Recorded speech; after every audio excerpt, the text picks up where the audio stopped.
Welcome to the Tech League podcast. Thank you for joining us on this first podcast. So in this episode, we are basically trying to find our feet. So we go into a bit more about our background, AI, interesting stuff that we think's happening in the world at the moment. And we will get better at this, I'm sure. But thank you for joining anyway, and we hope you enjoy. And now we just carry on like we were before. Like no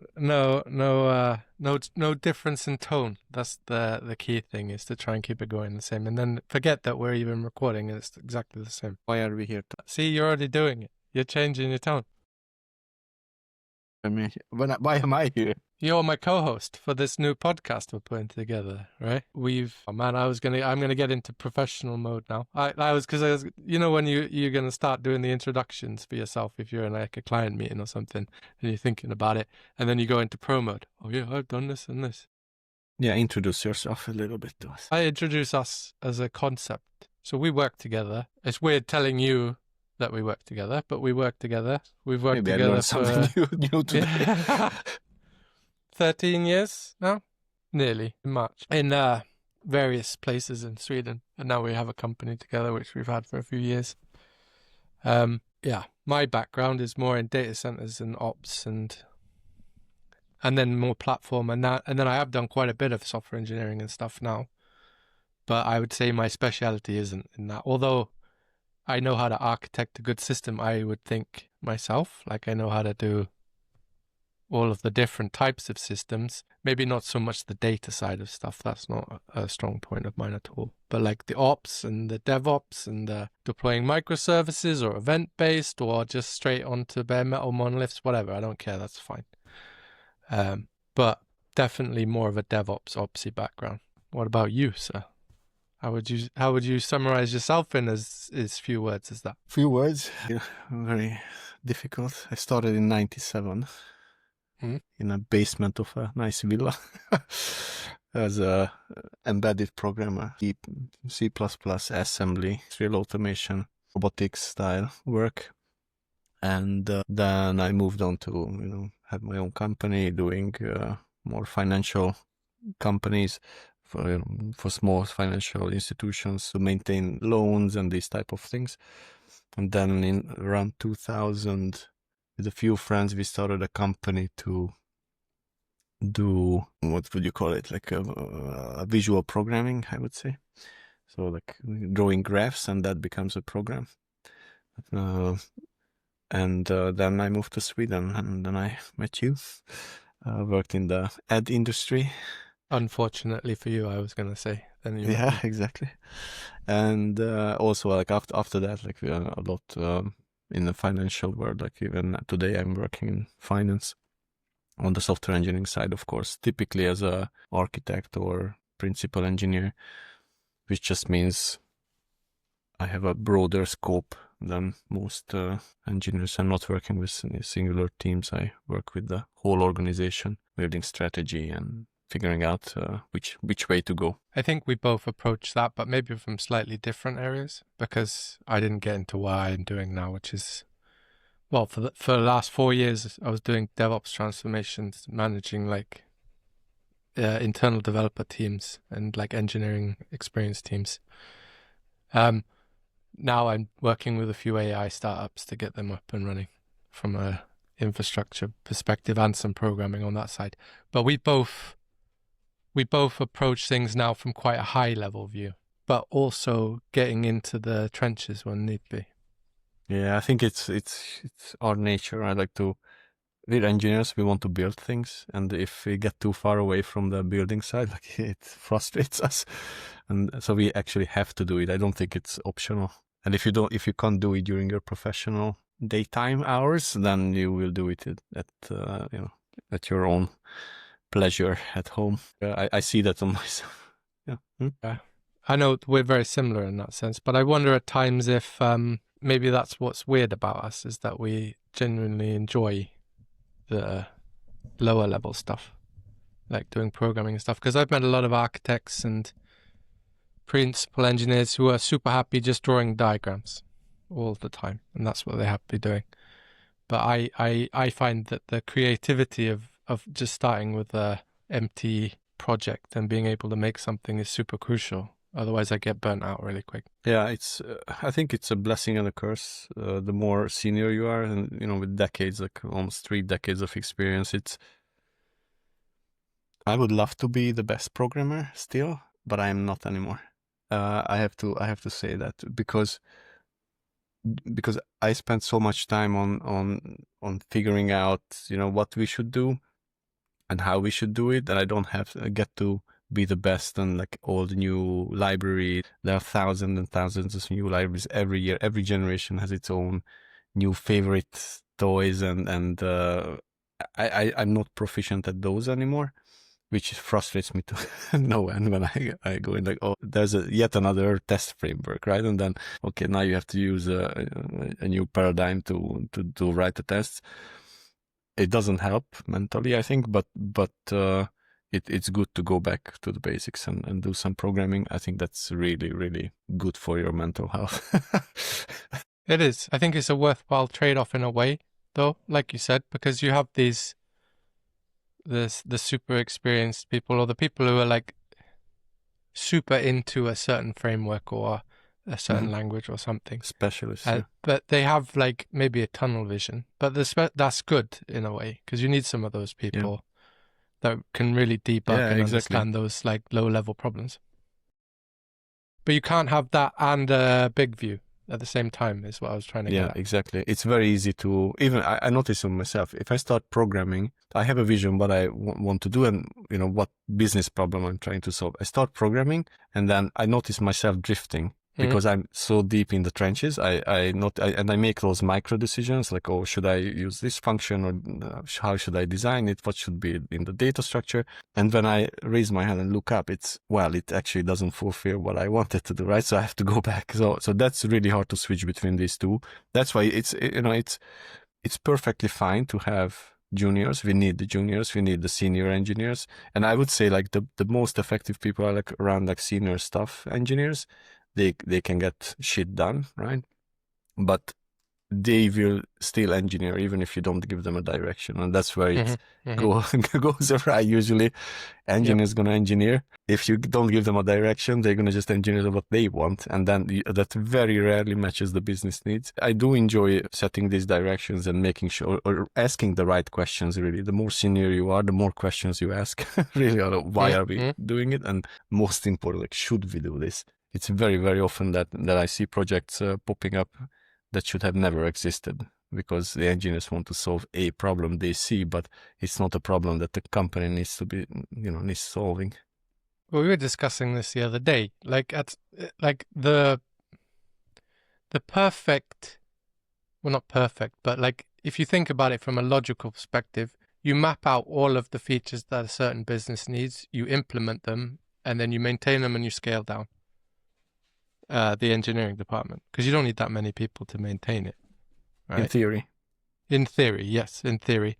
But there's this, at least in the last 15 years, I think there's been this push that more features all the time. How many of those features are not actually needed? Like there's no data behind them showing or there is data that shows that they're never used. I totally get it. So if you think about any of your favorites, software pieces or apps, or even like physical hardware like cars, they crammed with features you rarely or never use.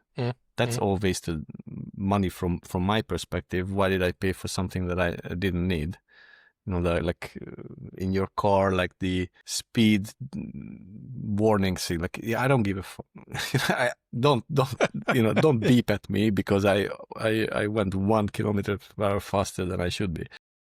The one that annoys me the most is, are you awake? Do you need a break? Those ones. Yeah. You start drifting a little because you're thinking about something like, doodle-doop.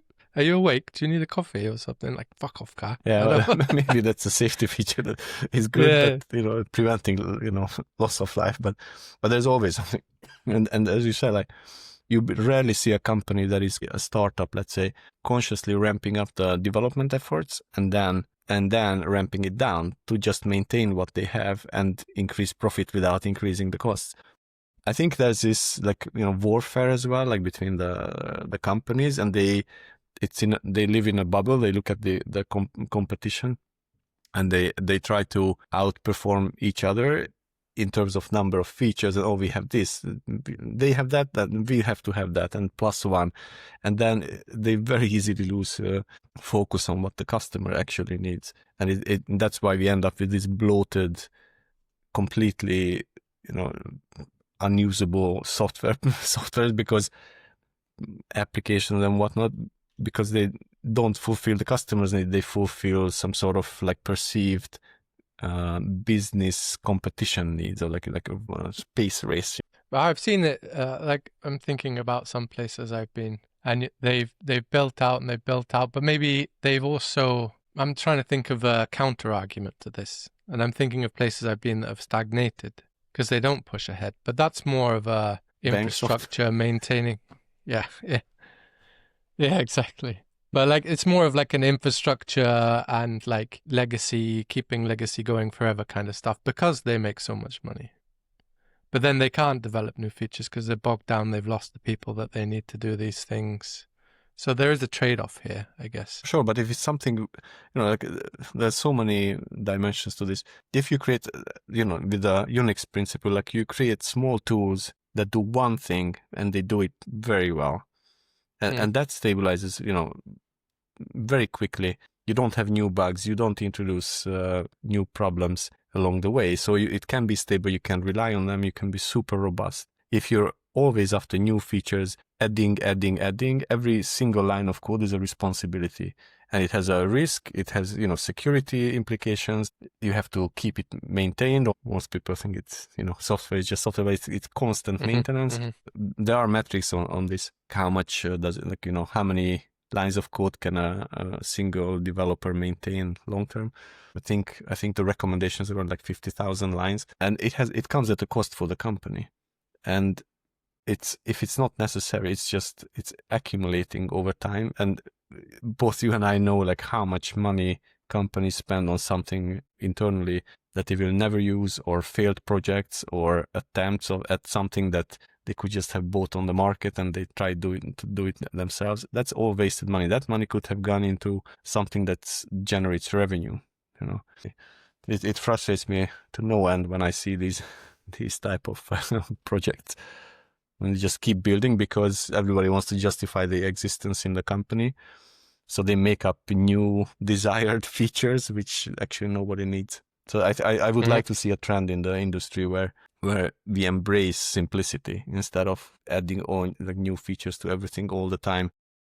But I've been saying that for like a decade at least. I have this obsession with simplicity. Like I get really annoyed with things get complex. But well, maybe we'll see it at the moment with the whole trend that's happening at the moment with all the layoffs and stuff, and people losing. Well, companies trying to survive with less. Do more with less people. Yeah.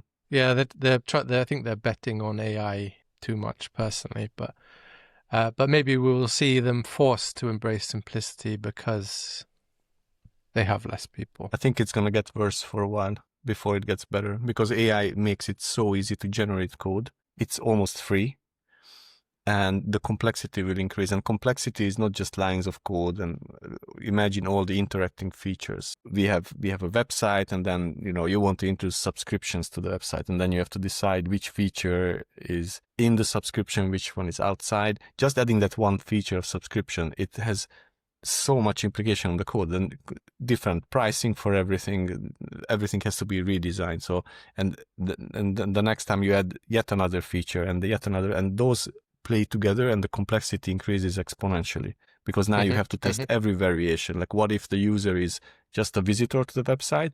What if it's a visitor with a subscription, or a signed up user without a subscription? So all tests have to cover all the combinations, right? And that's exponential. That's not linear. So the worry I have is with the AI is we add a lot of low quality code, a lot of complexity, and then good luck finding the problems.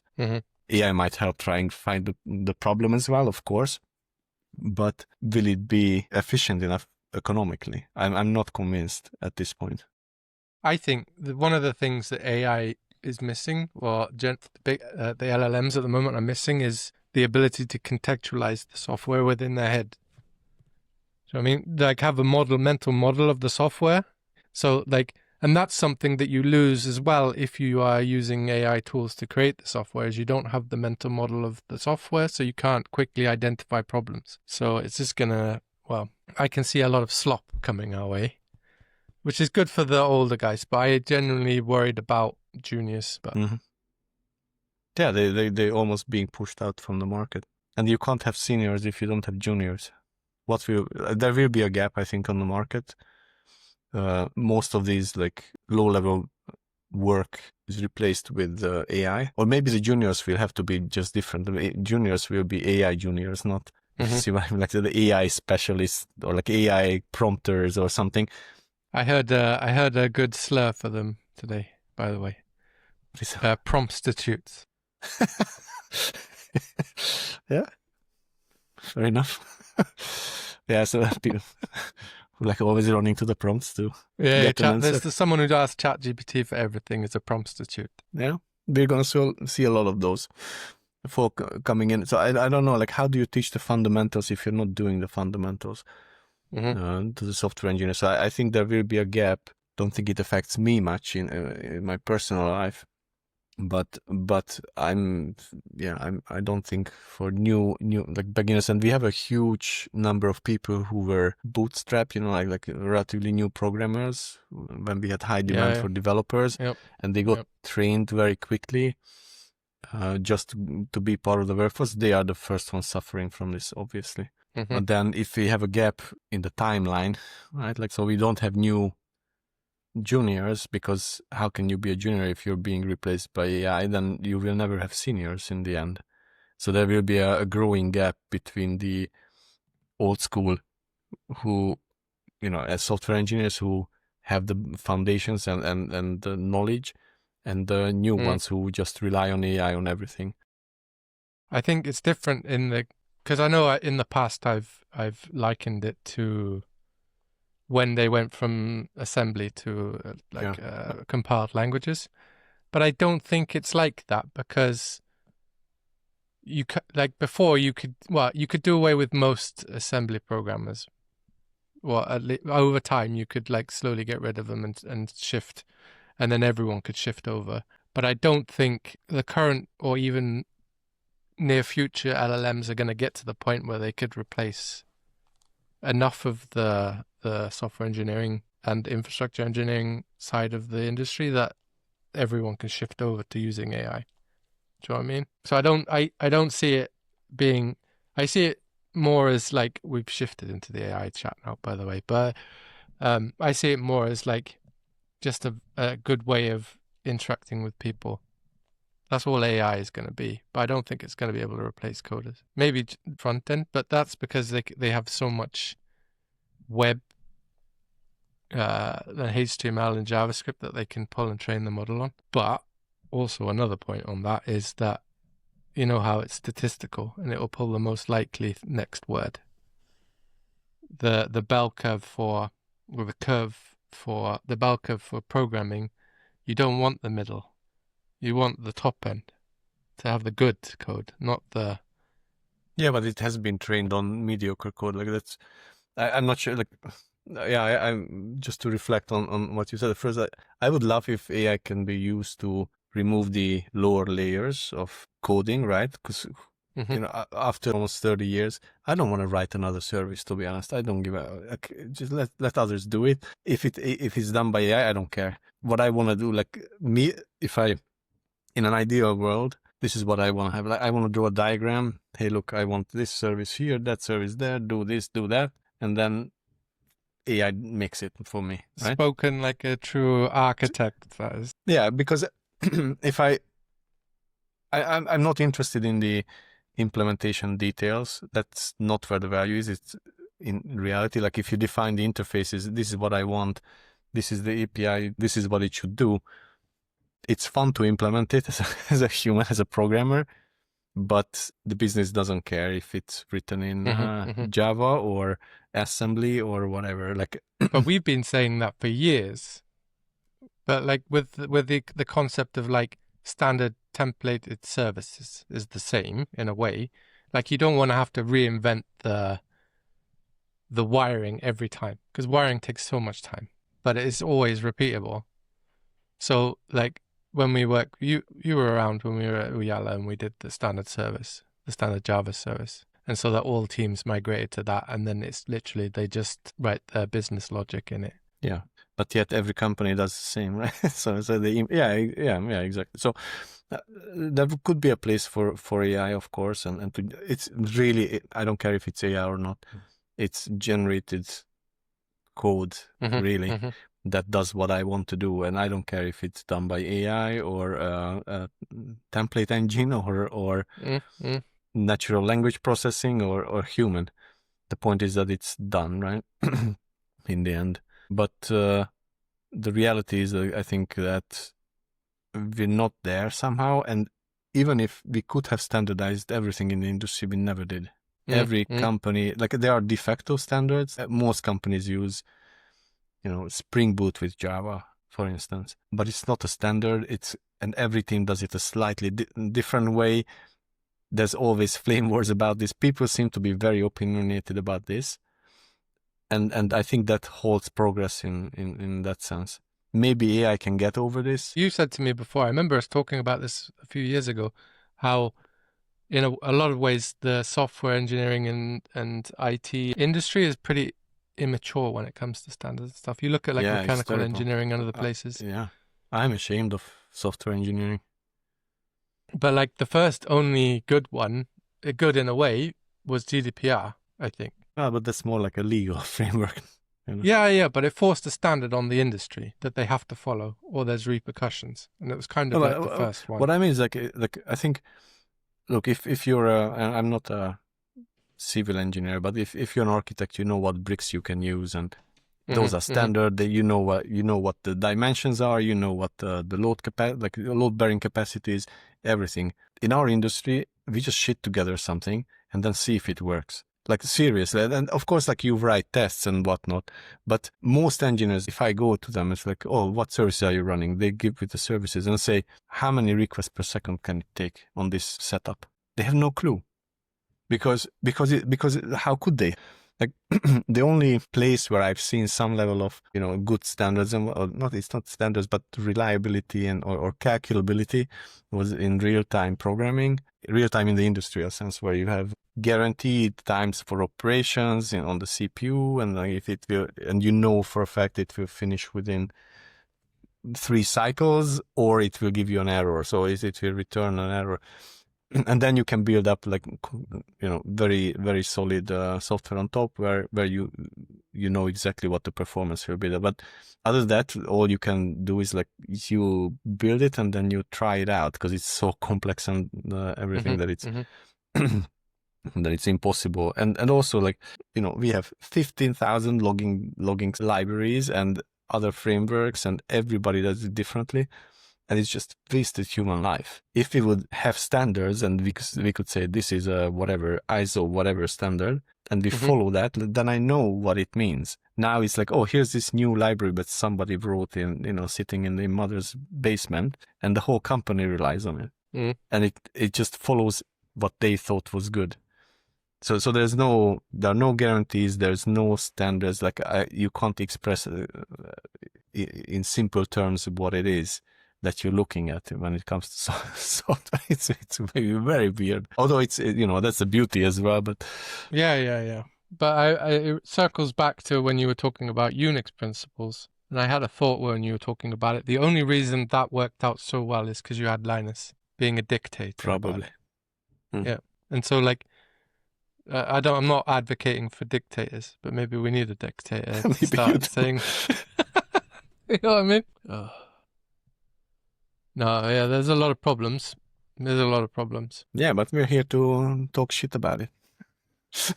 That's good for us that there's lots of problems, because it gives us work. Yeah.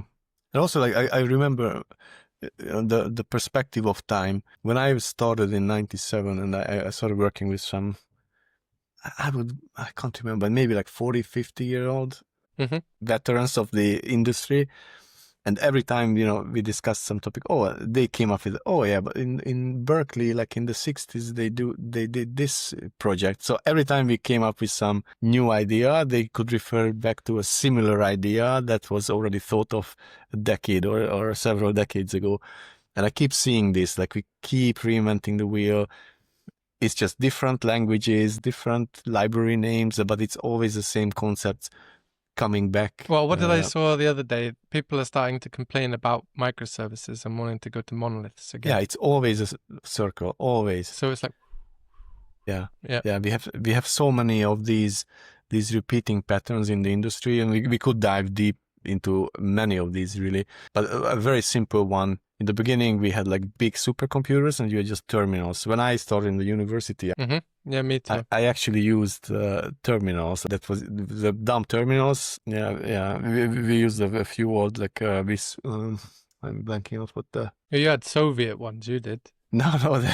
Yeah, we did have some copies and whatnot, but the point is like there was a mainframe, and then you had terminals attached to it, and everybody was just with a keyboard and a screen. And then we got the personal computers, so everybody had computers on their own, so all the computing power was on your desktop. And then now we switched back to, let's move everything back into the clouds and whatnot, and have everything clients as possible, like Chromebook and whatever.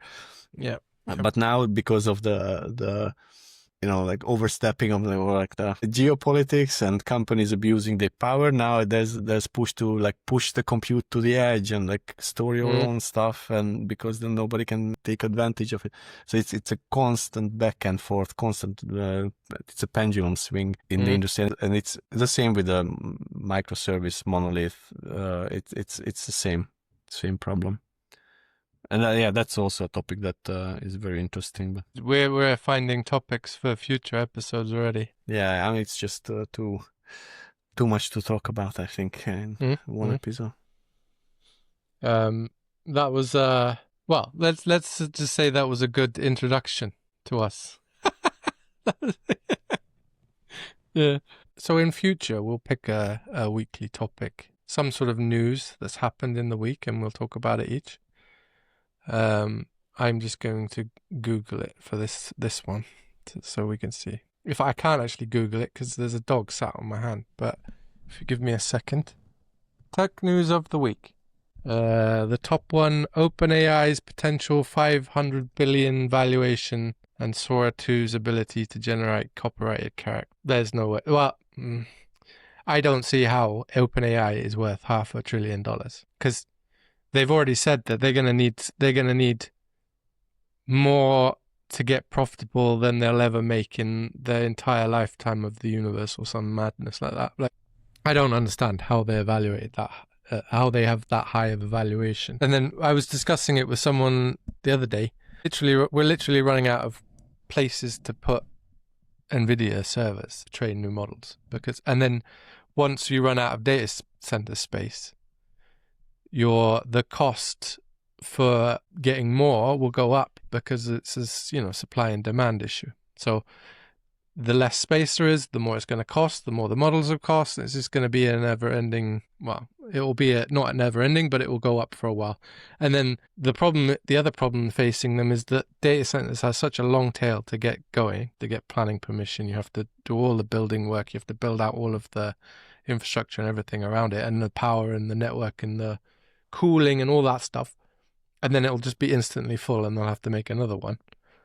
And then at some point, I'm sure all of that capacity won't be needed anymore, and then it's all going to collapse. It's more like now we're in a phase where everybody and their mother try to use AI for everything, even for things that we shouldn't even need to use AI. Was it like, fridge with AI, or yeah, like complete nonsense, just to ride the hype train, and those companies will never be able to make it profitable.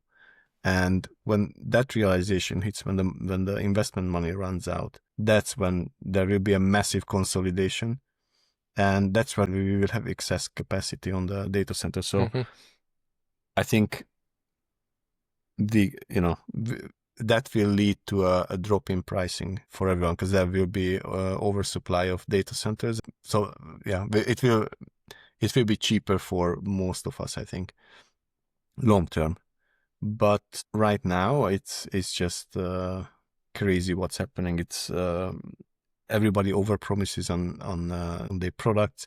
So the prices that you were mentioning, it's not based on fundamentals. It's not looking at revenue or not even future revenue. It's just riding the wave. Everybody wants to be part of it and capitalize on the growth because it promises. But these people aren't stupid, right? They're not the people. No, but short term, like if you think short term, will the price go up for another 2 months? Yeah, I'm buying in.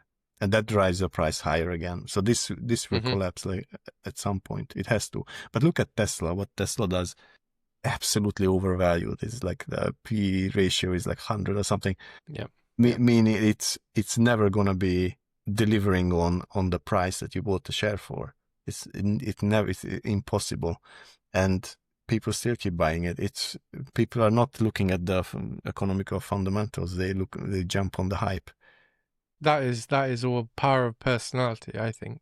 But I don't think Sam Altman has the same kind of personality. He seems like a bit of a creepy robot. No, but he also like just stands in front of the camera and makes statements that might or might not be true, right? Yeah, like the GPT-5 one. Yeah. It's always so it's hype.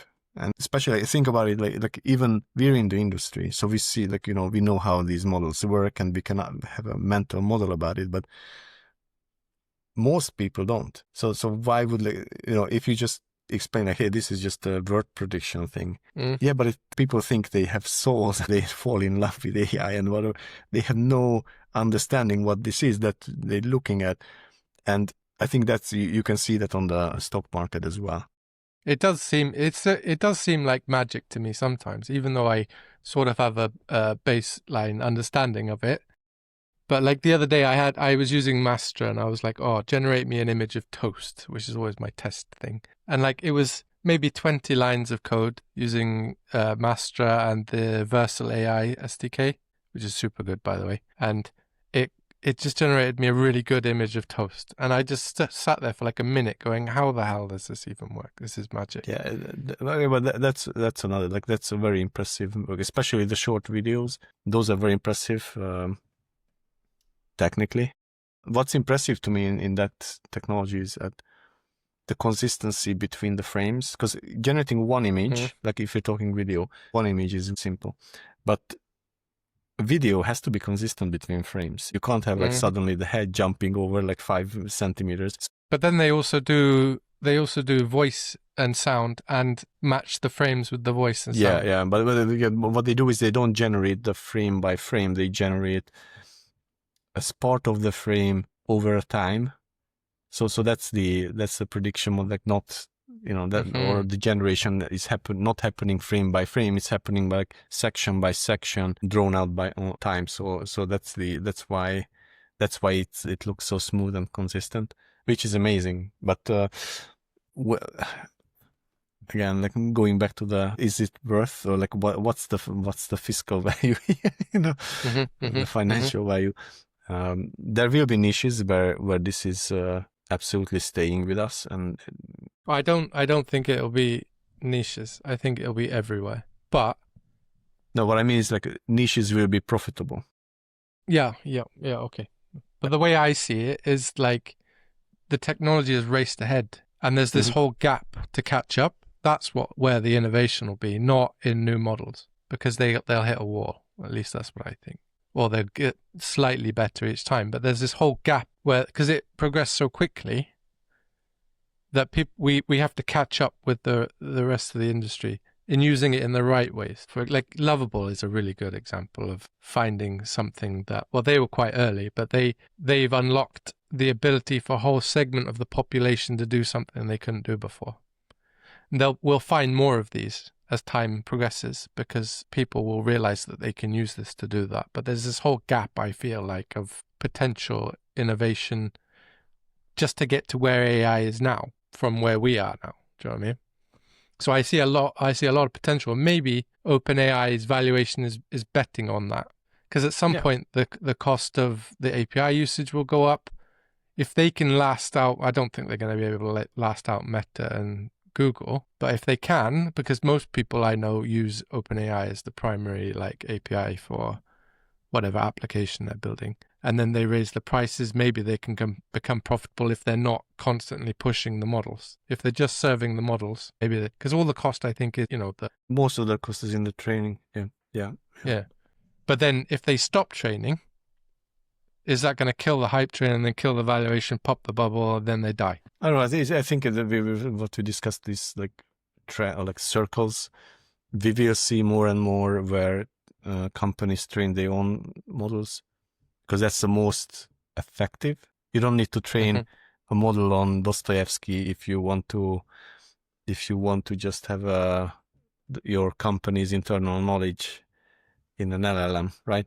So I think we will go into a normalization phase where we start using it more effectively, because now the models that they're releasing is catering for general audiences, and you don't need that. I think. I mean, there's place for that, right? And it's very impressive and all that. But more specialization is what I expect to happen, to be more effective, because companies will drive this and the bottom line will drive this. So it has to be effective. It has to be it has to be catering for your needs specifically. Of course, there's an efficiency on training once and then using by millions of people, right?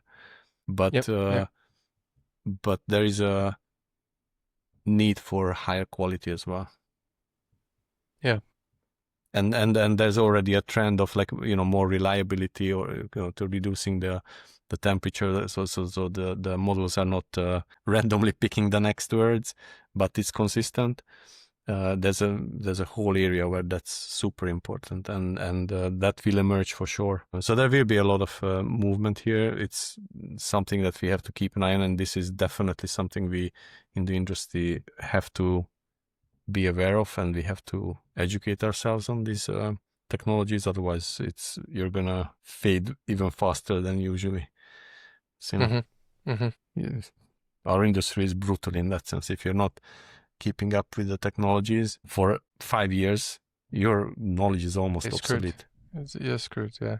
Yeah. So. Well, if you're lucky and you have enough money, you can pay to get back on track. But if you haven't, then you're just fucked. Is the technical term for that. This is the biggest hype I think I've ever seen in my life. The AI hype. I don't think I've seen a different. Like, I know that there was Y2K maybe. No, it wasn't. It wasn't anywhere near as big as this, because you think that came out over 20 years.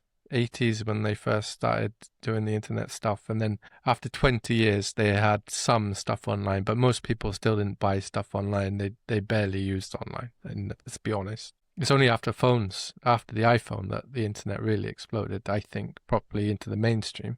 But AI, ChatGPT, and other models and other like chat interfaces has become so ubiquitous now, so ingrained in everyday society. It's so quick. It's like kind of crazy to watch how quick it's blown up, and it's just because it makes interacting with computers so much easier for those normies, not us normies. It's annoying for us, but it makes normies a lot easier. I don't know, my experience, like personal life, is when I go to a website, and now is not just the cookie pop-ups, it's also like, oh, here's our AI, talk to our AI. Like, fuck off, I don't want to talk to your AI. And then when I actually try to use it, then it never solves my problem.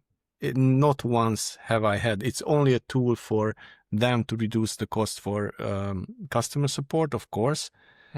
But I always had to escalate it to a real person who actually fixed the problem, because maybe these agents don't have agency, like all these AI chat things, like don't have enough agency to solve the problem, because that would be again a huge security risk. If I can convince it to delete all your orders, or whatever. Yeah. To me, at this point, it feels on the consumer side that it generates more noise and low quality signals than problems it solves. That's what I mean. Like it has to consolidate into like more effective functioning things.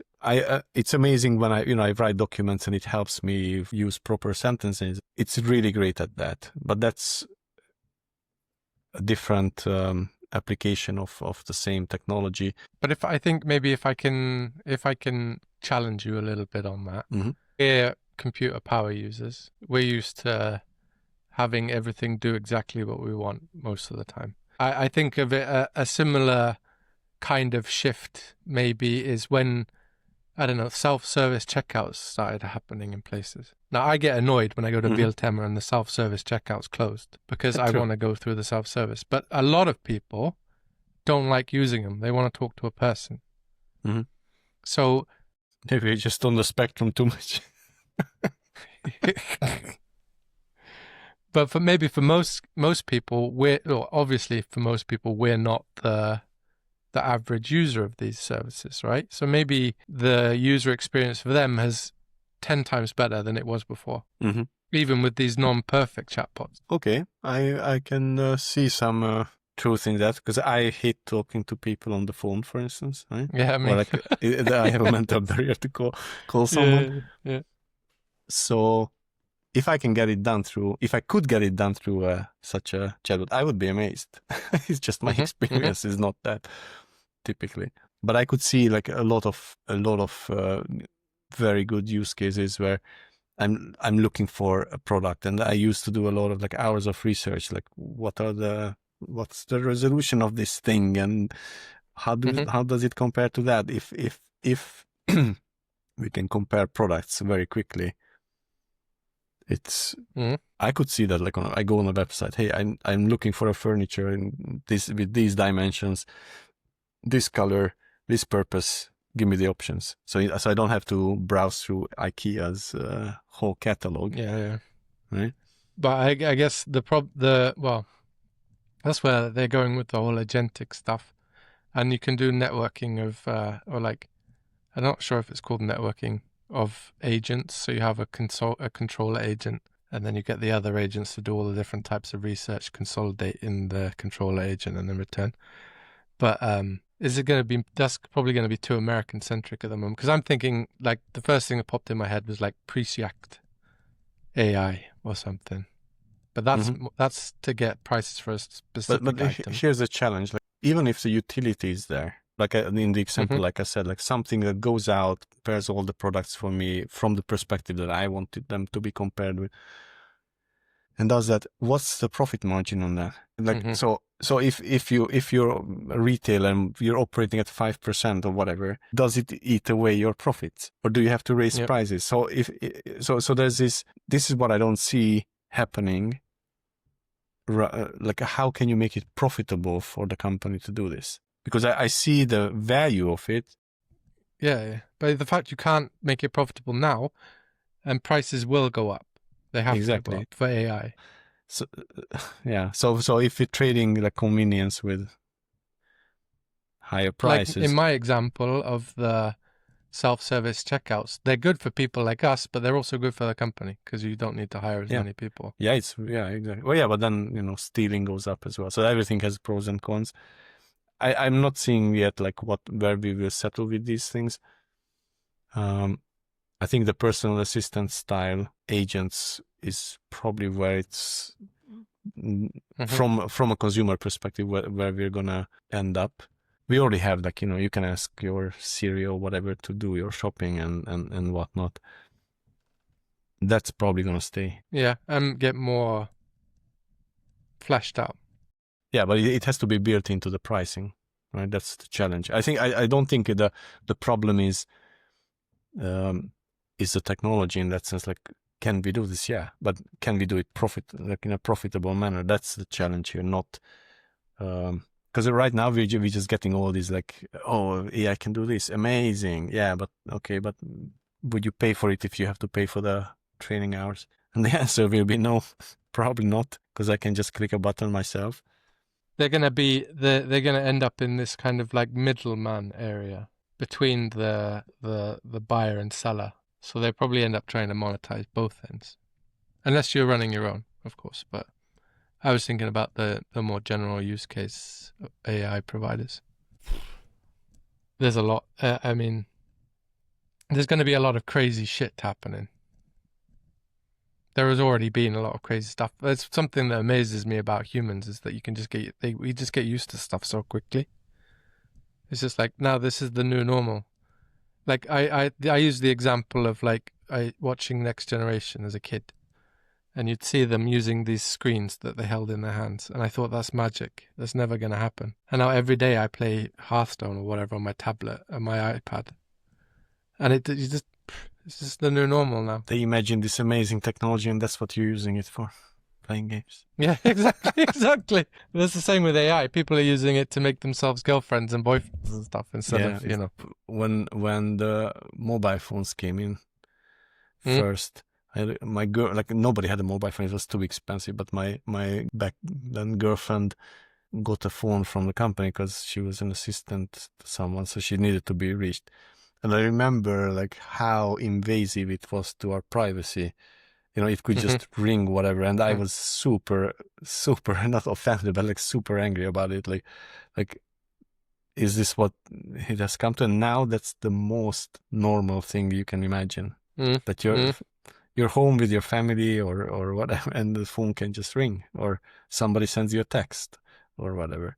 And back then it felt like really, really invasive. And it is, but society has adjusted. And I think the same will happen with AI. It will just be a normal part of my life. I'm trying to resist in the surveillance part of it. I don't have devices in my home that listen to me or anything like that. I don't either. But a lot of people do. And it will be normal. And society will adjust slowly to it. And that will be the norm. And you're going to be the weirdo who doesn't have it. But you see, Sam Altman has invested big in and Facebook investing a lot in like wearables, and to me that's so that they can harvest more data because they're running out of data. But that's not going to fly in the EU because you're not allowed to record people without their consent. Yeah, there's a lot of problems. So, but I can see at some point coming home and having your house go, "Welcome home," you know, like Jarvis from Iron Man. You can do it today. I know you can do it already, and I've been down that rabbit hole a few times of trying to automate my house. But it's going to be normalized, I'm sure, at some point. And like maybe at some point, natural language processing will get so good that people are already talking to the computers to do stuff. Most people will probably end up using computers in that way. Just like we went from keyboards to touch screens. From my personal experience, I disagree. In the early 2000, Linux, I was using Linux already then, and then there was, I can't remember what the software is called, but there was a very simple voice recognition. So you could pre-record voices and then it could match those. And I set up my working computer to listen to these commands, and I created a lot of commands like open this, open that, everything that I used during the daytime, you know, for work, just to make it faster. And I caught myself getting annoyed by it. I don't want to talk to the computer. It's much easier for me to hit a keyboard combination, me personally, than to say a word. But again, you're not a normal person. No, it's just more mental capacity. So you're getting tired talking the whole day to the computer, and that's why I don't believe it will become the norm. And it's noisy. Imagine a workplace where everybody talks all the time. True. I realized that when I said that about the, you know, offices where there's people talking all the time. But do you think then, random thought, but do you think touch screens and hand input is like the best we get until we get brain implants? Or, and I'm trying to think about not just for us, I'm thinking for the normal people. Yeah. I think we have evolved to do things, not to say things. Yeah, we're tool handy people. Right? Yeah. We do use human languages as a communication and to keep the society together and communicate ideas and thoughts. But when you're doing something, you use your hands. That's at least, but I'm sure like there are a million, like everybody's different. There are a million different ways of working. For me, in this industry, like software engineering, I don't want to talk to the computer. It doesn't feel more effective. It's not more effective. If it would be more effective, I think I would use it, but it isn't. It doesn't feel like that. Maybe for when you're not sitting at the computer and... I'll give you a counter example. I know of a lawyer who uses the iPhone dictation all the time for everything. Presses the button in the car, starts talking. But then, of course, like he has aides who can write it up properly and then do it, but uses that very, very heavily. So it maybe it depends on the industry. I'm wondering if the programming, like when you have to put a lot of text in, edit a lot of text or do a lot of commands, like to me the Apple gestures were such a game changer as well. I love them so much, but like touchpad gestures. Yeah, exactly. But I'm wondering if there's like other things in the real world, like not the non-computer world, where this might take over. Like I go visit Petter up in Norland, and whenever they want to start a song, they go, "Hey Google," and play this. I mean, they do it all the time. I try it all in the car usually, and it never works. I have to shout it. Yeah, it's your accent. But it's super fun. With my daughter, it's her favorite game in the car to try to make the car play the right song. Never happens. But we use different languages as well, so it's like or trying to find songs in different languages. Never works. We have to, like game the system, like trying to like fake pronunciations, how it would sound in another language. It's pretty fun. Thank you for listening to the Tech League podcast.